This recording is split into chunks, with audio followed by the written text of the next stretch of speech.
Nepal's gold medal tally at the 13th South Asian Games has climbed to 45 as Gaurika Singh added one more gold yesterday. The swimming prodigy has become the first Nepalese player to bag 3 gold medals in a single edition of the mega sporting event. Meanwhile, Nepal is taking on its arch-rival India in the finals of the women's football later today. Good morning, I'm Amit Pakrel and these are the top stories this hour. Nepal's gold medal tally reaches 45 as Gaurika Singh clinches third swimming gold. Nepal's men's football team in the finals. Women team to clash against India in the final today. Border dispute between Nepal and India lingers due to government's failure to move ahead with political dialogues with a southern neighbor.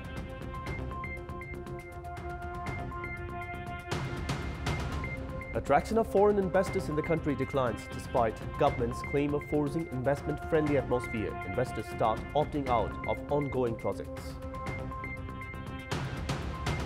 And huge number of protesters marched through the streets of Hong Kong in the largest anti-government rally marking 6 months of protest that began in June.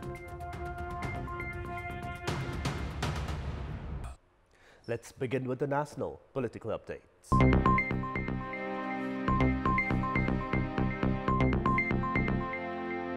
The diplomatic initiative taken by Nepal to retrieve its encroached land by India in Kalapani, Lipulek and Limpiadhura has been termed as lackluster by experts.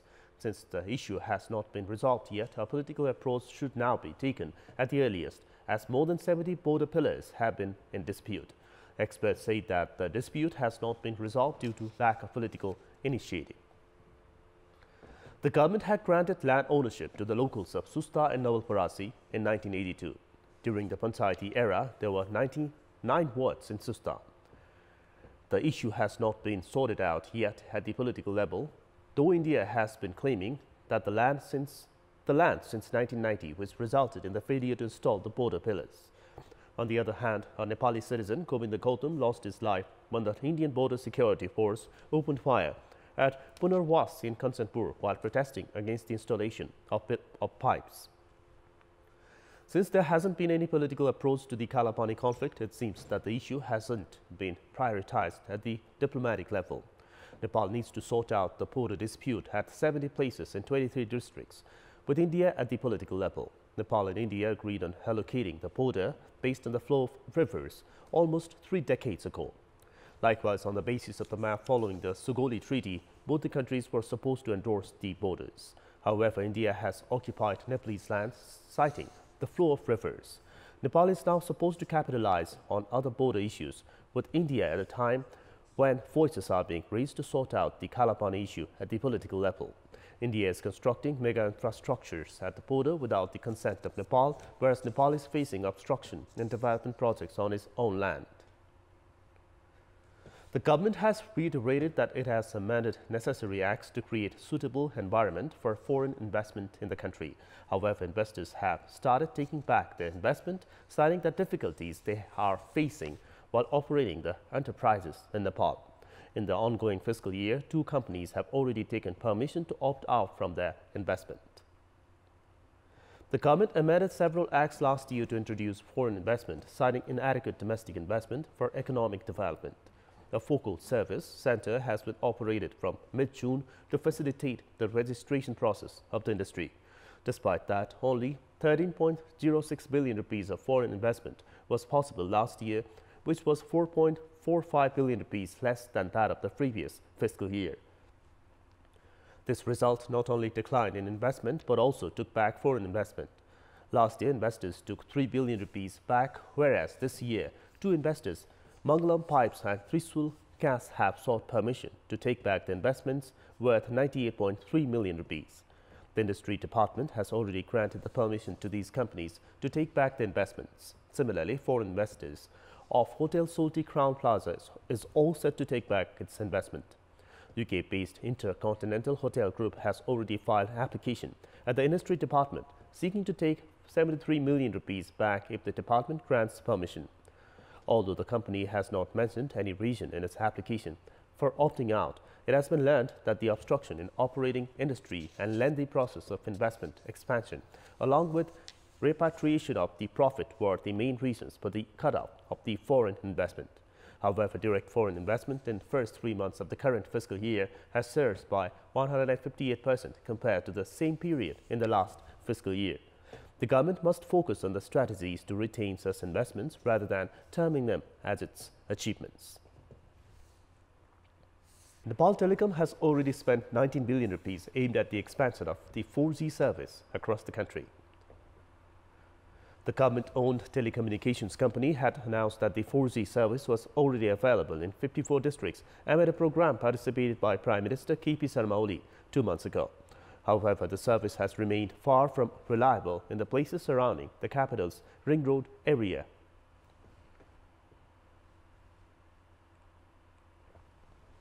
नयाँ कार्यक्रमहरू जुन यसरी 4G 5G का सर्भिसहरू ल्याउँछन् यी सर्भिसहरू ल्याउँदाखेरि आफै गुणस्तरमा कमजोरी त्यही माथि चाहिँ अरूले चाहिँ त्यो सेवा क्षेत्रमा चाहिँ हस्तक्षेप गरिसकेपछि प्रवेश गरिसकेपछि आउँदाखेरि त यो कुराहरु त अझ चुनौतीपूर्ण हुन्छ। त्यसकारणले गर्दाखेरि यो एनटीसीमा जुन एउटा राज्यको लगानी अत्याधिक मात्रामा रहेको चाहिँ संस्था छ यसलाई धराशायी बनाउनका लागि लागेका छन् र यसलाई नियमन गर्ने दूरसञ्चार प्राधिकरण पनि निरीह देखिन्छ। खोइ त्यहाँ किन नियुक्ति भएर आउँछन् त्यहाँका मान्छेहरू तिनीहरूले गर्ने। There are currently around 800,000 customers of Nepal Telecom using the 4G service. The customers in general still trust Nepal Telecom due to it being a government-owned company and its services being comparatively cheaper than other private companies. Nepal Telecom, however, has largely failed to provide reliable and quality services to its customers, including the much-touted high-speed internet.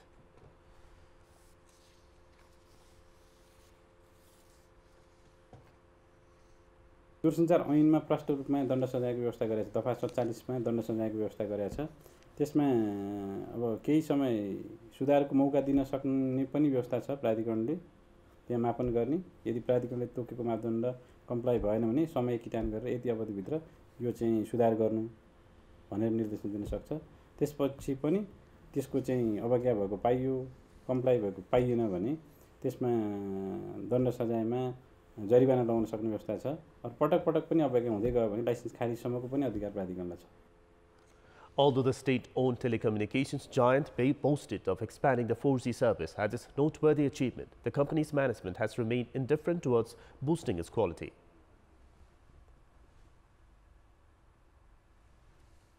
In our Public Voice segment, we asked the residents of Surkhet district what was the provincial government's pledge for boosting organic farming. Let's take a look at what they had to say. Public Voice. Organic खालको मलहरु उत्पादन गर्नुपर्छ। अनि organic मल उत्पादन गर्नलाई भैँसीको व्यवसाय हुनु पर्यो, गाईको व्यवसाय हुनु पर्यो र मात्रै अर्गानिक खेती बन्छ। कुन किसान हो कसले चाहिँ अर्गानिक खेती गर्छ उसलाई अनुदान दिन पर्यो ताकि आफ्नो मेरो भनेर खेती नै नगर्ने मान्छेलाई अनुदान दिने यस्ता कार्यक्रममा हटोसाई गर्नु पर्यो। रासायनिक मल ज्यादा नहालेर चाहिँ प्राङ्गारिक अर्गानिक मल चाहिँ सदुपयोग गर्नु पर्यो। बिउ दियो मूला कुन तरिकाले लगाउने, साग कुन तरिकाले लगाउने त्यो आइडिया चाहिँ थाहा छैन। प्राङ्गारिक मल हाल्नु पर्यो अनि रासायनिक मल कम गर्नु पर्यो। गाई भैँसीको मलहरु ज्यादा हाल्नु पर्यो। विषादी मलहरु बन्द गरेर गाई भैँसी पाल्नको लागि कृषकहरुलाई सियो सुविधा दिनु पर्यो। गाई भैँसीहरु पालेर कम्पोस्ट मलहरु बनाउने, त्यो मललाई खाडलमा हालेर त्यस्तो मल मात्रै प्रयोग गर्ने, बाहिरको मलहरु प्रयोग नगरेपछि अर्गानिक खानेकुराहरु बन्छ। विभिन्न किसिमका कम्पनीबाट विषादी ल्याएर फैलाइदिने अर्गानिक अनाज खेतीपाती कसरी हुन्छ त? त्यो आफै बुझ्नु पर्यो। नेपाल सरकारले आफै बुझेर ती विषादीहरु बन्न दिनु भएन।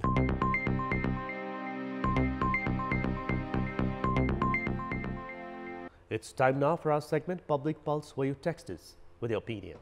Public Pulse. And the question is, why has the 4G service of Nepal Telecom not been effective? And options are A, negligence of Nepal Telecom, B, indifference of regulatory body, and C, financial interest. The voting is on. Type NAWS, select your option A, B, or C, and send it to 34001 to share your opinion with us. Now the sports update. Sports news. The host nation Nepal has won a total 45 gold medals at the ongoing 13th South Asian Games so far. Nepal added 2 gold medals yesterday, one in swimming and another one in judo. The men's national football team also defeated Bangladesh by a solitary goal to reach the finals of the Mega Games. Nepal is currently in the second spot in the medal tally behind India, which leads with 132 gold medals. Arch rivals Nepal and India are clashing under women's football finals in the ongoing South Asian Games today. Nepal is taking on India in the finals of the South Asian Games football for the third time. India had emerged victorious in both the matches held in 2010 and 2016. In the current SAG event, India has remained undefeated in the matches held in Pokhara on the round-robin basis, while the host Nepal lost its last match of the league against India. Gaurika Singh won another gold medal in swimming at the ongoing 13th South Asian Games yesterday and has become the first Nepali player to win 3 gold medals in a single edition of the mega sporting event. Gaurika won a gold medal in the 400-meter freestyle, finishing the distance in 4 minutes 25.28 seconds. Indian swimmer Shivangi Sharma won the silver medal in the event, clocking 4 minutes 26.22 seconds. Likewise, Sri Lankan swimmer Ramodi Lurala claimed the bronze medal with a timing of 4 minutes 41.91 seconds. Prior to yesterday's gold medal, Gaurika has won gold medal in 200-meter freestyle and 200-meter backstroke.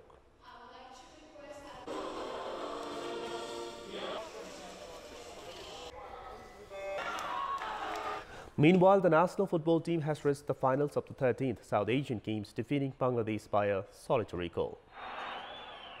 In the match held at Dasra Stadium in Tripurasur yesterday, Sunil Pal scored in the 11th minute of the match to give Nepal an early lead.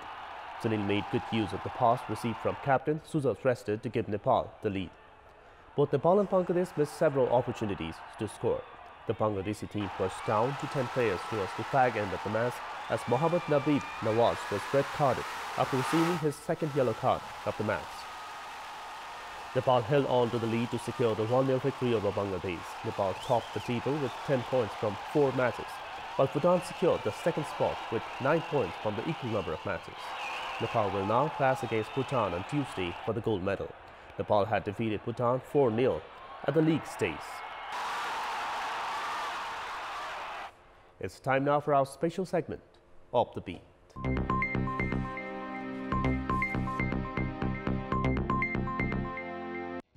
A number of vulture conservation campaigns are underway in the country, citing that vultures, considered as an important cog in the ecological balance, are facing rapid extinction. Vultures play an important ecological role as they feed on animal carcasses.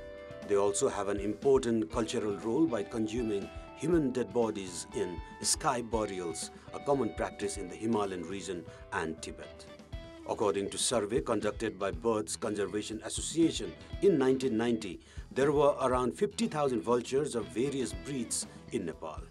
This number has sadly dwindled to 12,000 at present. The decline in the number has been mainly attributed to the veterinary drug diclofenac, which is widely used to treat livestock in South Asia.